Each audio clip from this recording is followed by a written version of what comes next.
aforismos, máximas, adágios, provérbios, ditados e frases curtas e, até certo ponto, os epigramas são a mais antiga forma literária humilde integrados ao que agora chamamos de poesia.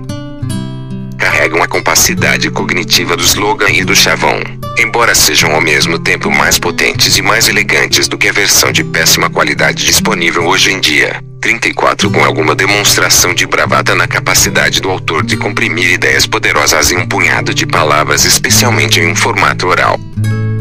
Com efeito, tinha que ser bravata, porque a palavra em árabe para uma frase breve e improvisada é auto de masculinidade, embora essa noção de masculinidade seja menos norteada pelo gênero do que parece, possa ser igualmente traduzida como as habilidades de ser humano. Virtude tem as mesmas raízes em latim, vir, homem.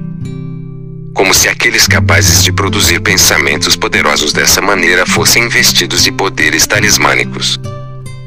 Esse modo está no centro da alma levantina, e no Mediterrâneo oriental mais amplo. Quando Deus falava com os semitas, falava em frases poéticas muito curtas, em geral pela boca dos profetas. Pense nas escrituras, mais particularmente os livros de Provérbios e Eclesiastes. O Alcorão, livro sagrado do Islã, é uma coleção de aforismos concentrados. E o formato foi adotado para profecias literárias sintéticas. Assim falou Zaratustra, de Nietzsche, ou, mais recentemente, meu compatriota de uma aldeia vizinha, em guerra, no norte do Líbano, Khalil Gibran, autor de O Profeta.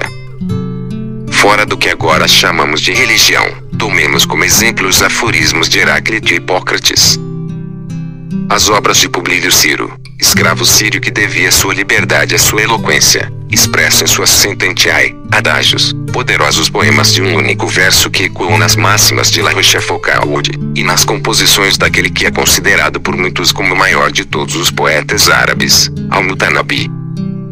Os aforismos, na forma de sentenças autônomas de poucas palavras, vêm sendo usados para a explicitação de regras, a exposição de textos e princípios religiosos, a formulação de conselhos a um neto por uma avó levantina, a ostentação.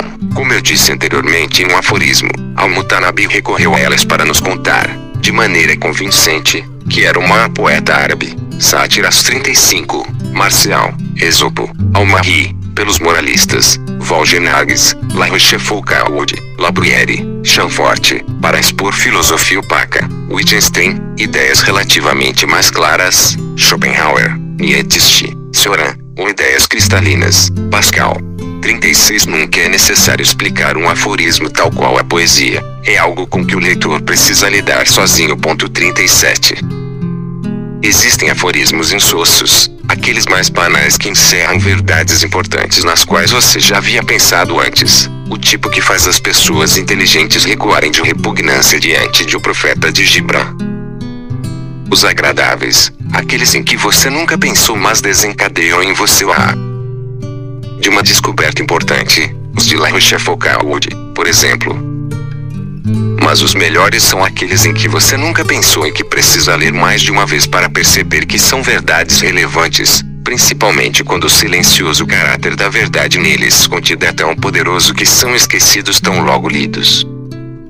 Os aforismos exigem que mudemos nossos hábitos de leitura e que lidemos com eles em pequenas doses. Cada aforismo é uma unidade completa, uma narrativa dissociada das outras.